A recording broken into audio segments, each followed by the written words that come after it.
I am very happy to be here. I have to say that since my days at Yale, New Haven, I have always felt, truly, that if I was in the presence of nurses, I was in a good place. It's not just that nurses taught me a great deal about how to do medical social work. I think I came with good skills, but I also came fresh out of school. And my first day at work at Hunter Ford, the adolescent medicine unit, a surgeon walked into my office, also known as the linen closet, and said to me, there's a girl down the hall, she's 14 years old, she's a cheerleader, and she's having her legs amputated today. She she got attacked by a flesh-eating bacteria. Could you go talk to her and make her feel better? And I said, I don't think so. You know, I said, but you can medicate her heavily, you know.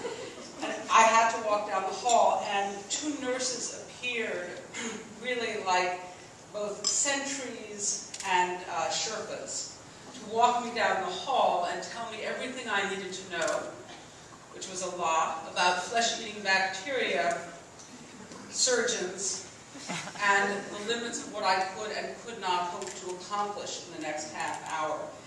And it was a great education, and it is, in addition to Elaine and Linda, one of the things that brings me here tonight. So thank you all very much.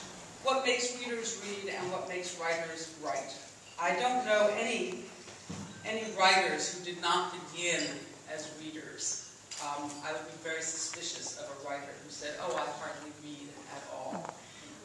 Sometimes we run out of time if you're writing a lot, but truthfully, you always make time to read inspiring work. You always make time as a writer to read and go back to certain kind of wells and drawing. I tend to read a lot of poetry myself. I have to say that when I am writing in a serious way, when I'm writing fiction, I don't read my contemporaries. I don't read other living fiction writers because it's just too depressing.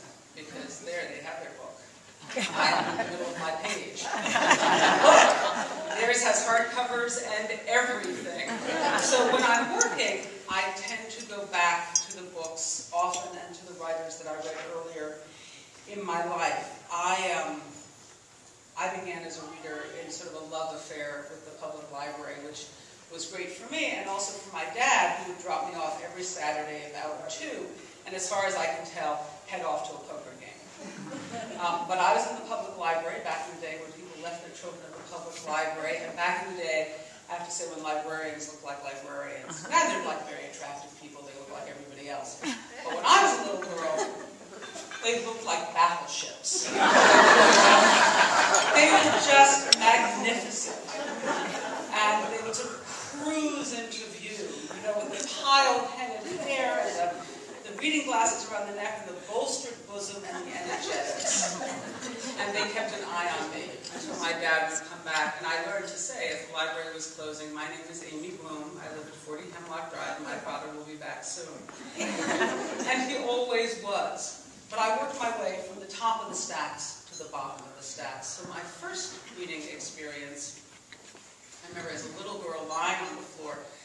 They did have to also keep an eye on me because I liked to bring a snack when I read.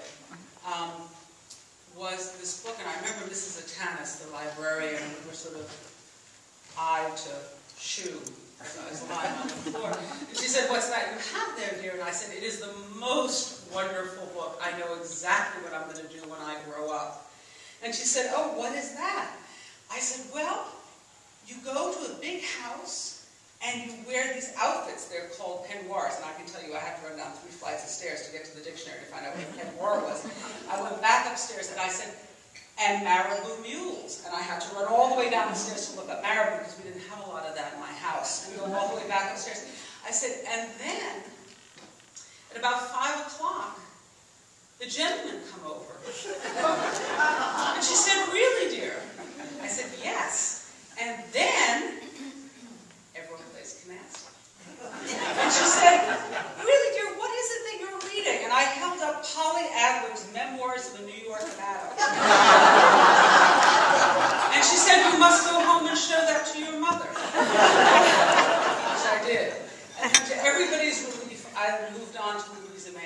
And then Dickens. But what I learned with Louisa May Alcott and with Dickens was, I think, two of the great things that we read for. With Louisa May Alcott, I didn't feel that I was in a different world. It was certainly a different century, but it was a world in which you could be a little awkward and a little prickly and given to odd habits and very concerned with the written word and still be loved by your family and have a place in the world. So I think that we read often for reassurance that we are not alone. And we often write for the same reason.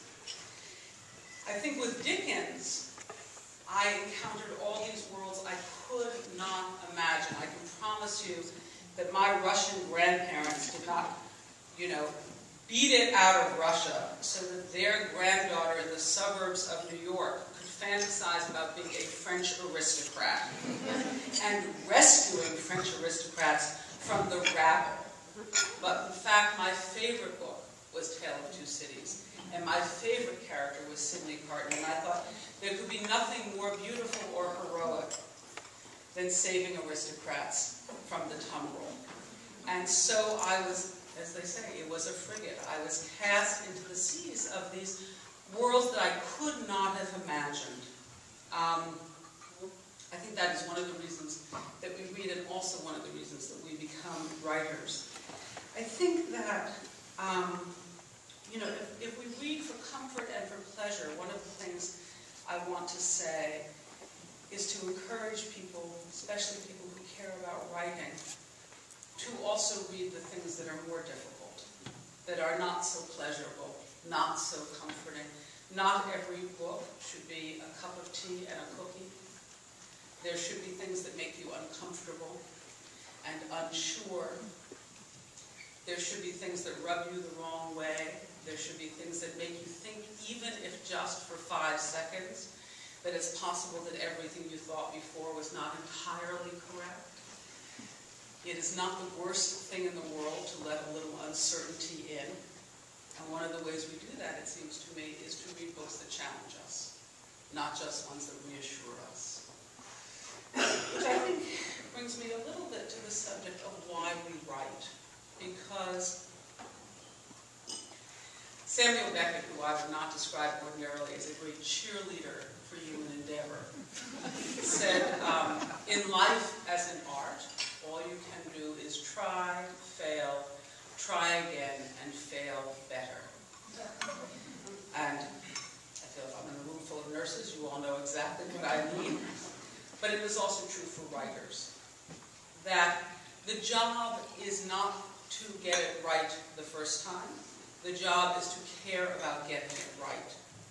The job is to understand the difference that the story makes. And that what is important about the story is not that it have a happy ending. And what is important about the story is not that it be nice. We took, when I was a girl, we took my grandmother to the Russian grandparents to whom I referred to see Fiddler on the Roof. We thought this would be a great treat. For whom I'm not sure. But anyhow, we took her to see Fiddler on the Roof. And, we're all sitting there in our lovely New York middle-class lives, crying sentimental tears about, I don't want to spoil this for anybody. As they're leaving Anatevka, they're all bundled up, ready to go to the Golden Land. And my grandmother is sitting there utterly dry-eyed.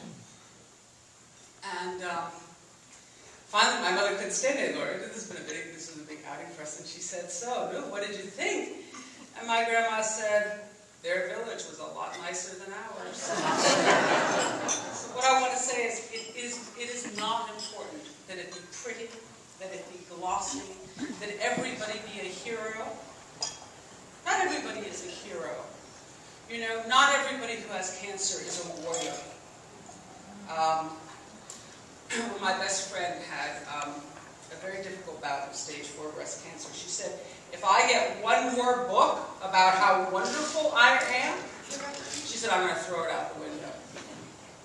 I said, "I understand." She said, "You know what I want to read? I want to read that it is hard and difficult and painful and ugly. And I want to read language that says to me, it is ugliness that can be articulated and therefore it can be born. If you cannot say it, it's very hard to bear it. And it is very hard to know that anybody else understands it. And that is one of the real gifts you give as a writer, which is to put into words things that people find difficult to say. Which I think brings me probably to the other end of the talk, which is, and why did I not want to come and talk about Donald Trump or the royal wedding? Because the things that I am most interested in are people and the truth. I think you can never go wrong. I have in my life two warring figures. One is my father, the kind of man to whom you would never say, Daddy, does this dress make me look fat? Because he would tell you in detail. And my mother, who could never bring herself to say anything unkind to anybody. I swear to God, we had a family conversation once about the Holocaust, and my mother actually said, I hear he liked his dog. So there you have it. These angels are always at war within me. But in the end, although I believe in being nice, to the extent that is possible, I don't believe in writing nice. In writing, your job is to create something better than the truth. It is the truth made vivid, made filled with light, that is held up to all the prisms, right? So that the light shines through on every angle. What it is that happens, who it is that experiences it, who sees it, what is understood, what is not understood, what can be born, what cannot be born, how it feels, how it smells, how it tastes, and what it is that people do. For me, the most interesting thing in the world is the gap between what people tell you and what they feel. Between what they believe and what they think. Between how they are and who they understand themselves to be when they are not out in the world.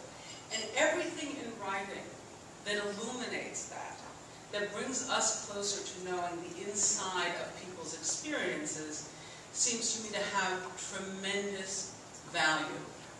Every time you write the story, whether it is of your life, or another person's life, or an event in history, or an event that you imagine, you give the reader the opportunity to go on this journey, and to be changed. As I say, not always just to be comforted, but to see that which they couldn't see. You know, something is illuminated. It seems to me is always the goal. It is the goal of the sentence, and the page, and the story. And as a writer, you have the opportunity to get, in some sense it seems to me it's like being a good mother, you know. You have not only the pleasure of the mothering, but you get sometimes what you didn't get yourself. And as a writer, you can do that for people. You can give the reader that which you wish to have had, or that which you did get. You can create for them the things that you long to have. As a reader and as a writer, you tell the story, both that you would have liked to have heard, and the story that you have the capacity to create and lay out, you know, like road, like a path for people to pursue and see those parts of the world they had not seen before. This is true for gender, it is true for color, it is true for occupation, it is true for parts of the world. The more you can tell the truth, and the more you can see beyond yourself, it seems to me you are not only a better reader, you are probably a better person.